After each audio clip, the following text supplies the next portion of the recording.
Muy buenos días, estimados brigadieres de ARNI, de Cuarto Ancre, de Cuarto Daga. Nos corresponde analizar hoy, ¿cierto?, en esta clase que vamos a discutir, ¿no? Analizar y discutir propiamente tal el día jueves, el gobierno del doctor Salvador Allende Gossens, ¿ya? Em, Vamos a ver un poco de su biografía, esencialmente, y luego de su carrera política hasta el año 1973, ¿cierto? No el fin propiamente tal, esto lo vamos a abordar la próxima semana con el ascenso del gobierno militar. Y por lo tanto vamos a examinar solamente elementos de su gobierno, evolución desde que asume, ¿cierto?, en noviembre de 1970 hasta por lo menos mediados, ¿cierto?, con algunos hitos de la crisis política institucional que vivió nuestro país, ¿cierto?, en el año 1973. Eh, Antes de empezar, algunos elementos. Les envío las calificaciones, ¿cierto? Las notas de su trabajo, que estuvieron bastante buenas. Eh, se las envío, digamos, en este correo que siempre le envío los días lunes. Ya tenemos la primera nota. La segunda nota, ¿cierto? La prueba número 2, ¿cierto? Efectivamente les confirmo que va a ser una evaluación, va a ser de tipo prueba, ¿ya? La cual corresponde su realización más o menos, por ahí la tercera semana de mayo, ¿ya? Y la última nota, la tercera nota, que corresponde a un trabajo, les explico. Nosotros ya tenemos las notas Cook, ¿no? Las tres notas Cook. Esas tres notas Cook equivalen a un 30%. Hay que realizar un trabajo, ya un trabajo que va a ser justamente de historia de Chile. Este trabajo vale el 70%, ¿ya? Y también se entrega más o menos, pronto le estaremos entregando, ¿cierto?, la pauta. Y este trabajo equivale al 70%. Por lo tanto, quedan dos evaluaciones más o menos grandes, ¿no? Que sería la prueba, propiamente tal, la prueba número 2, y la del trabajo, que cuesta el 70%, más el 30% del promedio CUP que ustedes ya tienen y ya pueden observar. Se arma entonces esta nota de trabajo, que es la tercera nota, ¿no? Y con eso ya podemos sacar un promedio. Me interesa que por favor no se confíen y que por favor las personas que todavía deben la noticia, por favor, la puedan enviar para así tener esta nota, este 30% equivalente a la nota promedio PUC. ¿Ya? De todas maneras, dejo establecido esto en los correos por si no leen el correo. La idea es que lo lean, lógicamente, y que vean este tipo de estos videos, ¿no?, que tienen que ver justamente con estas clases. Bueno, retomo el gobierno de Salvador Allende, ¿no? Bueno, comentarles que nace en Valparaíso, ¿no?, en el año 1908 y muere en Santiago en el año 1973, ¿ya?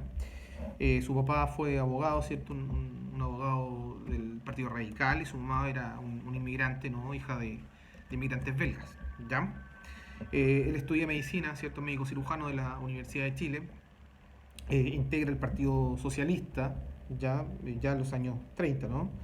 Y comienza una larga carrera, una larga trayectoria política, tanto en la región de Valparaíso como en Santiago.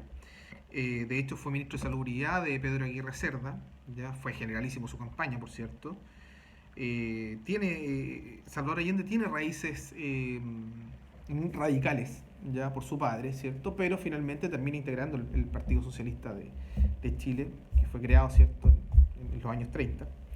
Y tiene una larga carrera en el Parlamento, ¿no?, como senador entre los años 1945 hasta el año 1970, que es elegido como presidente de nuestro país, ¿no?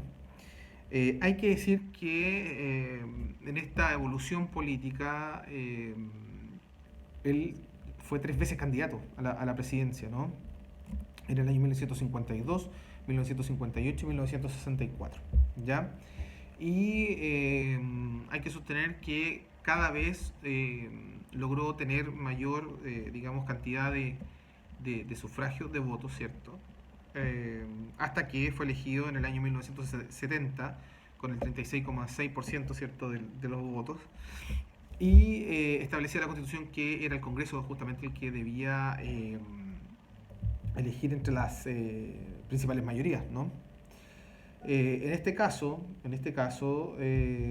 mayorías estaban sujetas entre Salvador, o sea, la elección la tuvo Salvador Allende, ¿cierto? Jorge Alessandri y Radomiro Tomic.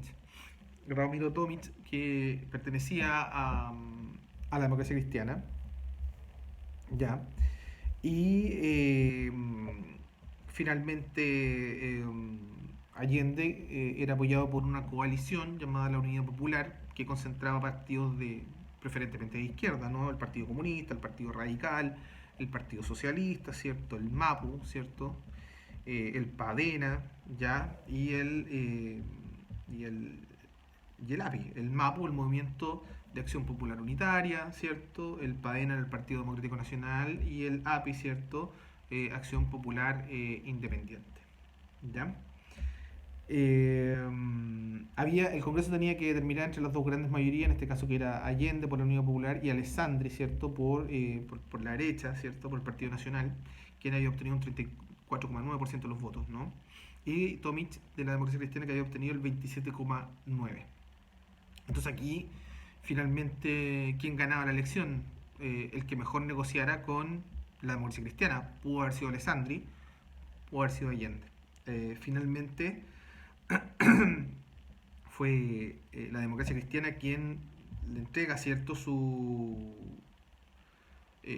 apoyo a Salvador Allende, ¿cierto?, para que establezca, para que surja, ¿cierto?, como presidente, ¿ya? Sin embargo, la democracia cristiana le establece ciertas garantías constitucionales, ¿cierto?, para que pueda respetar ciertos derechos que resultan fundamentales en la vida, ¿cierto?, y el tránsito del devenir político del Estado, ¿ya? Fue así como el Congreso debió decidir y finalmente, con el apoyo de la democracia cristiana, ¿cierto?, Salvador Allende es elegido, ¿cierto?, presidente de la República. Ustedes en el power que tienen de Allende, que les envío en el correo, están las garantías constitucionales, ¿cierto?, o democráticas que la democracia cristiana impuso, ¿cierto?, a Salvador Allende. ¿Ya? De esta manera sucede algo único en el mundo, ¿no? Primera vez que un presidente de raíces marxistas, ¿cierto?, se erige como eh, presidente elegido en forma democrática. Nunca había sucedido en la historia. Todos los gobiernos de corte marxista habían llegado, ¿cierto?, por la vía armada. Esa era la única opción, ¿no?, que se tenía.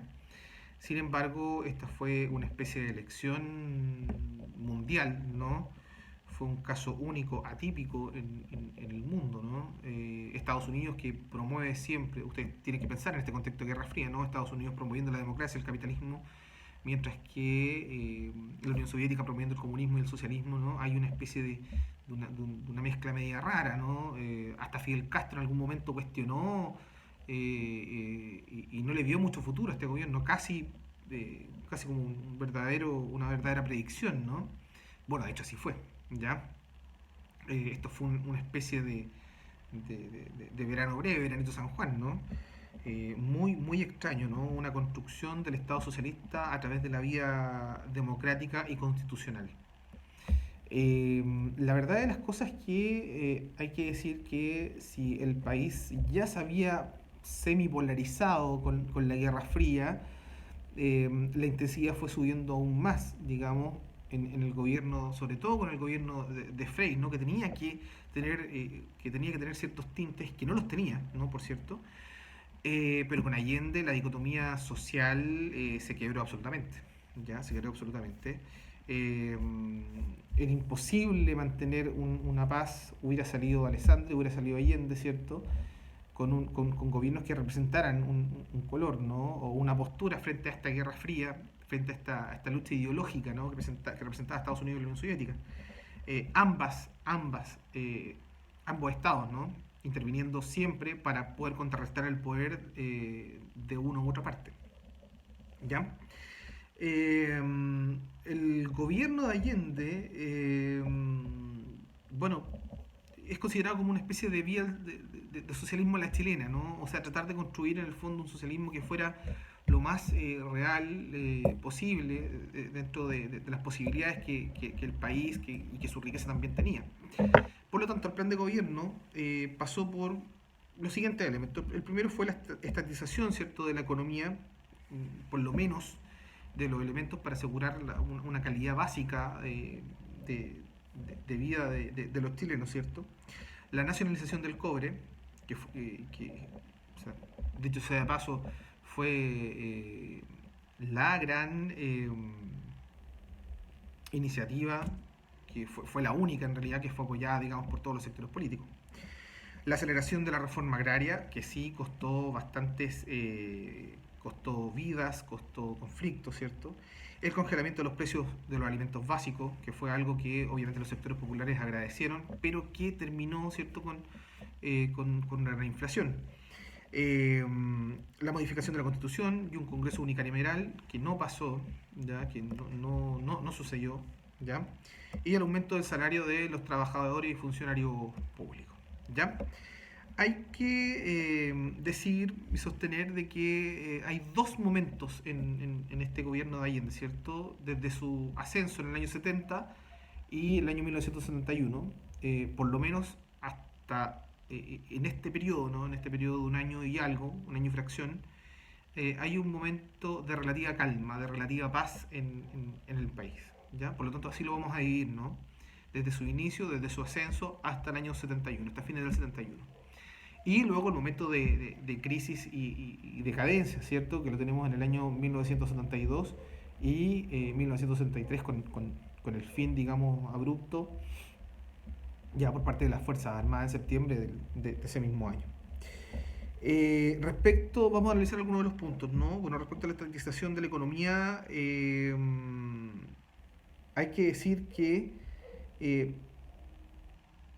Allende, ¿cierto?, se sujetó de un decreto ley que venía, a ver, que venía de una reforma, ¿no? De una ley, de la ley 520, número 520, que decía que si una empresa, digamos, detenía su producción, ya el Estado podía intervenir para que siguiera produciendo, ¿ya? Por lo tanto, Allende en ningún momento saltó, digamos, la ley, sino que se sujetó de ciertas normativas constitucionales, ¿cierto? Para intervenir la economía. O sea, aprovechó, digamos, de estas disposiciones, digamos, de estas leyes para cumplir con su programa. Esta era una ley que venía de la República Socialista, que quedó como durmiendo, digamos, las leyes, pero que Salvador Allende la recuperó. Y lo otro fue, eh, para poder intervenir en esta estatización, la compra de acciones por parte de la Corfo, que era el gran banco, ¿cierto?, de la empresa. Por lo tanto, sí, pudo lograr y pudo concretar, ¿cierto?, relativamente esta estatización, ¿cierto?, de la empresa privada en el fondo, ya por lo menos de empresas que eh, entregaran ciertos insumos básicos para la población. Luego vino la nacionalización del cobre, estamos hablando de la ley 17.450, ya que tuvo el apoyo de todos los sectores políticos y que se concretó al año siguiente, en el año 1971, ya y que fue un proceso, ¿no?, de largo alcance. Me parece que les contaba en el gobierno de Frey, ¿no?, que en primer lugar viene una creación de un ministerio de minería con el presidente, el segundo gobierno de Ibáñez, ¿cierto?, en 1953. Luego viene el proceso, en segundo lugar, el proceso de chilenización del cobre con Eduardo Frei Montalva, ¿cierto?, para comprar acciones, ¿cierto?, y tratar de concretar el 50% hacia fines de su gobierno. Y con esta ley se crea entonces Codelco Chile y se completa esta compra de acciones para que toda esa inversión, digamos, pudiera devolverse eh, a nuestro país. Y de esta manera se concreta, digamos, todo el apoyo de, insisto, todos los sectores políticos, porque en el fondo este dinero de la gran minería, ¿cierto?, se devuelve eh, a, a nuestro país. ¿Ya? Y es así como, por ejemplo, muchos de los gastos públicos se pueden financiar a partir de estos dineros, ¿no? En tercer lugar tenemos la reforma agraria, como les había comentado. La reforma agraria resultó ser aún muy vertiginosa en el periodo de Allende. De las 3 millones de hectáreas, ¿no? y fracción que se habían expropiado con el gobierno de Frey, pasamos a 10 millones de hectáreas. Esto no, mayoritariamente no fue de manera pacífica, ya acá se produjeron muchas tomas, gran parte del campesinado aprovechó esta instancia, ¿no? Este gobierno para justamente realizar tomas de terreno y empezar a vivir y producir, que era la idea fundamental, ¿no? Hay bastante toma, hay mucho desorden, mucha violencia rural, bastante violencia entre campesinos y los terratenientes que no querían, digamos, eh, la toma de sus terrenos, ya, lógicamente. También esto se cruza con la violencia política, ¿cierto? Con el accionar de grupos de extrema izquierda como el MIR, ¿cierto? Que apoyan la toma de terrenos, ¿cierto? Para los campesinos, ya, de manera violenta, por cierto, ¿ya? Luego tenemos el congelamiento de los precios, ¿cierto? Y el aumento de los congelamiento de los precios básicos, digamos, de alimentos y el aumento de los sueldos, digamos, de los empleados públicos. Por lo menos en el año 70 y en el año 71 funcionó sin mayores problemas, había baja inflación, ya muy baja inflación, incluso había disminuido la inflación con la que venía Eduardo Frei. El PIB creció un 8%, ¿cierto? Y se dobló efectivamente el dinero. Los economistas que estaban detrás, digamos, de estos planes sabían que esto no se podía mantener en el tiempo y que tenía que durar, digamos, muy poco tiempo, ¿ya? Sin embargo, este periodo, digamos,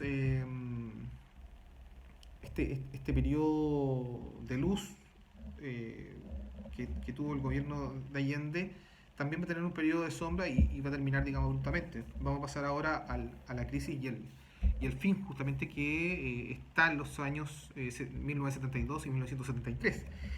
En primer lugar, ya en el año 72, ¿cierto? Perdón, en el año 71, ya comienza este gobierno de la Unidad Popular comienza sus problemas políticos esencialmente con la democracia cristiana. La democracia cristiana tiene su primer alejamiento cuando asesinan al ex ministro del presidente Frei, Edmundo Pérez Sujovic, por un grupo violentista de extrema izquierda, ¿cierto? A raíz de una especie de venganza, ¿no? Por el asesinato de pobladores en Puerto Montt. Ya un episodio bastante particular ocurrió en el gobierno de Frei, ya entonces se asesina, ¿cierto? Algunos pobladores por una toma de terrenos, ¿cierto? En Puerto Montt y que se le atribuye justamente la responsabilidad de este exministro. Y la DC, la democracia cristiana, ¿cierto? Tan enemiga, ¿cierto? Del Partido Nacional, desde donde se desprendió, ¿cierto? La Falange Nacional a principios del siglo, vuelve a unirse, ya vuelve a aliarse entonces con la derecha para hacerle frente, digamos, al gobierno de la Unidad Popular, ¿ya? Por otra parte, los movimientos de extrema izquierda toman acciones bastante violentas, en este caso el MIR, ¿no? Intensifica sus acciones revolucionarias con la toma de terrenos, con la toma de fábricas, ¿no? Ya para que sean dirigidas por el pueblo y para el pueblo, ¿ya? Lo que llevó como consecuencia también la creación de un grupo violentista de extrema derecha llamado Patria y Libertad, ¿cierto? Y que generó bastante violencia social, bastantes peleas callejeras. Ya el movimiento Patria y Libertad también tiene algunos asesinatos importantes, ¿no? Eh, de hecho, la oposición recibió dineros de la CIA, ¿no? De Estados Unidos, justamente para poder contrarrestar y empezar a boicotear el gobierno de Allende, bueno, que de hecho gran parte de esta responsabilidad recae en Estados Unidos, ¿ya? Eh, También existe una guerra en la prensa, ¿no? Hay una prensa derecha, una prensa de izquierda. El país, a partir de fines del año 71 en adelante, vive una dicotomía que es que es taxativa, que es tremendamente terrible, una realidad terrible, ¿cierto? No hay puntos medios, ya en definitiva el único punto medio político que se podía tener era pertenecer a la democracia cristiana, pero la democracia cristiana tampoco, ya no tenía ese poder que tenía en el gobierno de Frei, digamos.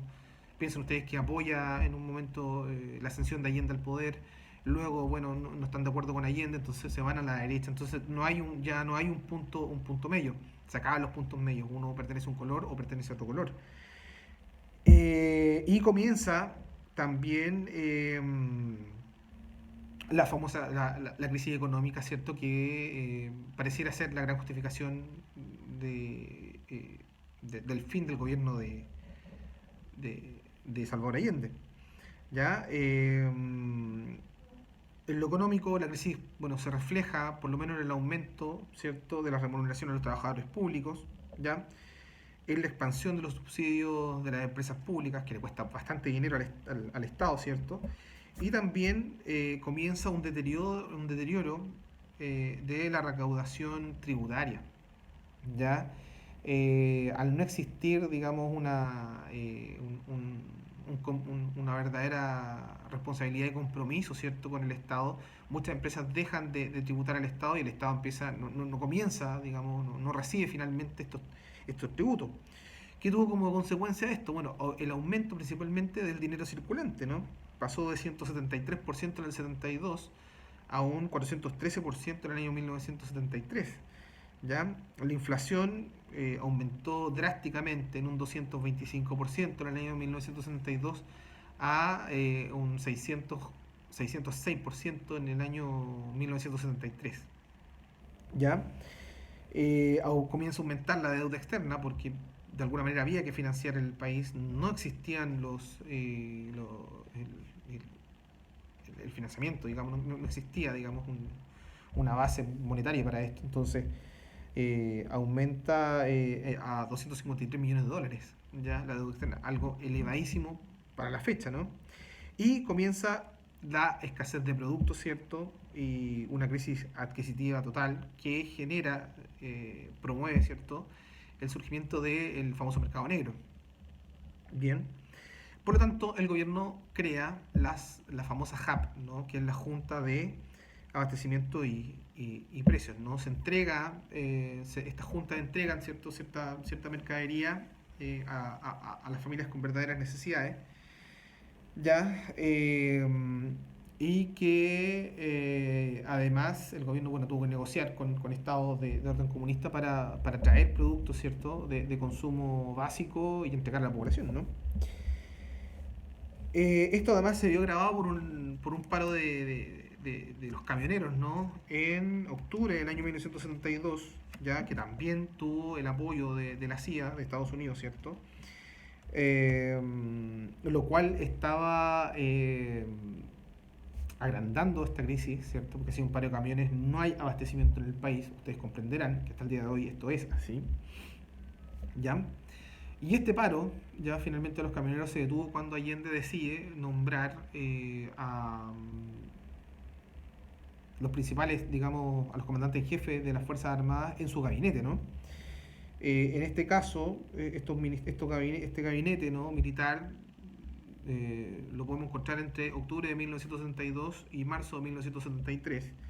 Ya en el interior dejó al general Prats, ¿cierto?, en ese entonces comandante en jefe del ejército, al almirante Ismael Huerta en obras públicas y al general de brigada, ¿cierto?, Claudio Espinosa en el Ministerio de Minería. La entrada de los militares, ¿cierto?,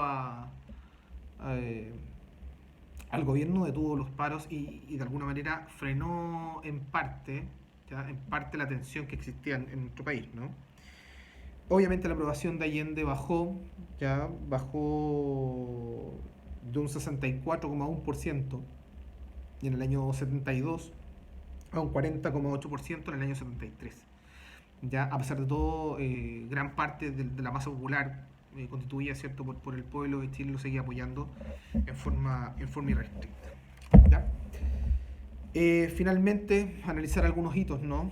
de, de la crisis y la caída a partir del año 73. Eh, en marzo del año 73 hay elecciones parlamentarias, ¿cierto? Se conforma el CODE, ¿cierto? Con la Confederación por la Democracia, compuesta por los partidos, las fracciones de derecha y la democracia cristiana, que tienen como deseo realizar una acusación constitucional contra el presidente Allende y necesitan los 2/3 del Parlamento justamente para poder realizar esta acusación. Sin embargo, no logran tener los 2/3, ¿cierto? Y Allende sigue y continúa en el gobierno. Ya, por otra parte, la gran solución, digamos, que se veía era que los militares tomaran el poder, pero el general Carlos Prats siguió esta doctrina del general Snyder, ¿cierto? De, en el fondo, no apoyar a una persona, sino que apegarse a lo que establece la Constitución. ¿Ya? Y en este caso, ¿cierto? Continuar apoyando lo que dictamina la Constitución en términos del respeto, ¿cierto? Por las elecciones democráticas, respeto, ¿cierto? Por la soberanía popular en este caso. Ya en marzo también, hacia fines de marzo, comienza el proyecto de la ENU, que también produjo bastante división social, puesto que la ENU, ¿cierto? Esta Escuela Nacional Unificada, quería instaurar valores marxistas por sobre los valores capitalistas. Y aquí, obviamente, los sectores más conservadores, los sectores de derecha, ¿cierto? Estaban eh, en total discrepancia y desacuerdo, y al final esto no prosperó. ¿Ya? No prosperó, sobre todo en este año que eh, se cortó, digamos, el sueño socialista en nuestro país. Se acentuó la violencia callejera, ya se contabilizaron aproximadamente 100 personas muertas durante el gobierno de Allende, solamente por violencia política callejera. Ya en abril del año 73 se produjo una huelga en el Teniente, ya que duró aproximadamente 74 días. Ya una huelga que no estaba en los planes del gobierno, sobre todo porque la gran minería era la que aportaba, digamos, los dineros para el Estado. Se produce el tanquetazo hacia fines de junio, ¿no? que lo analizamos en el documental anterior, a cargo del coronel Super, ¿cierto? Y uno podría ya pensar en que, bueno, en el fondo el tanquetazo, que si bien fue aplacado, ¿no? Fue resuelto por el general Prats, uno podía entender ya el siguiente panorama. O sea, uno a partir del tanquetazo podía ver cuántos militares, digamos, estaban a favor de un golpe, de sacar a Allende del poder, y cuántos militares en el fondo no estaban de acuerdo porque tenían esta doctrina al general Snyder, ¿cierto?, de continuar apegado a la Constitución y apegado a las leyes. ¿Ya? Al mes siguiente se produce otro evento, ¿cierto?, que es el asesinato de el edecán naval del presidente Allende, ¿cierto?, el comandante Arturo Araya, ¿cierto? Y este fue atribuido al movimiento de extrema derecha Patria y Libertad, ¿no? Fueron los sectores de derecha, lógicamente, los que más presionaron para que los sectores militares, digamos, pudieran frenar el gobierno de Allende. Salvador Allende ya pensaba, digamos, en un plebiscito para decidir, ¿cierto?, su continuidad en el gobierno, o simplemente salir y establecer, digamos, nuevas elecciones, que pareciera ser debió haber sido la salida más rápida, digamos, para Allende en este gobierno que se desbordó porque el pueblo estableció demandas, ¿cierto?, que no alcanzaron finalmente a satisfacerse, porque las demandas, ustedes comprenderán, la teoría básica de la economía es que los recursos son absolutamente limitados, pero las necesidades son infinitas. ¿Ya? Comprenderán que hay un montón de necesidades que el Estado como tal podrá resolver, pero no en su totalidad, ¿no? En agosto se crea el Gabinete de Salvación Nacional, se integran nuevamente eh, los comandantes en jefe, ¿cierto?, de las Fuerzas Armadas, ¿cierto?, en Defensa, Hacienda, obras públicas y tierras de colonización, pero la crisis ya estaba desbordada. Bueno, tal como vieron en el documental anterior, ya la crisis económica y el desabastecimiento era grande, ¿cierto? Acá los sectores eh, de derecha solamente querían la caída de Allende, ¿cierto? Para que la economía pudiera avanzar. Estados Unidos sí intervino, digamos, financiando a sectores, digamos, de derecha para que no continuara el gobierno de Allende. Y vamos a llegar hasta agosto, ¿no?, del año 73, porque esta dicotomía, ¿cierto? Esta sociedad chilena estaba muy polarizada, existía bastante tensión política, social y económica, hasta que en el 73 justamente las Fuerzas Armadas toman acción y toman el control del país, y eso lo vamos a ver la próxima semana. Así que tengan un muy buen día, espero que les haya gustado esta pequeña descripción, ¿no?, de lo que fue el gobierno de Salvador Allende. Y bueno, nos vemos el día jueves en clase. Ahí comentamos un poquito más, ¿cierto?, lo que fue este gobierno. Que tengan un buen día, una buena semana, y por favor respeten la cuarentena. Que estén muy bien.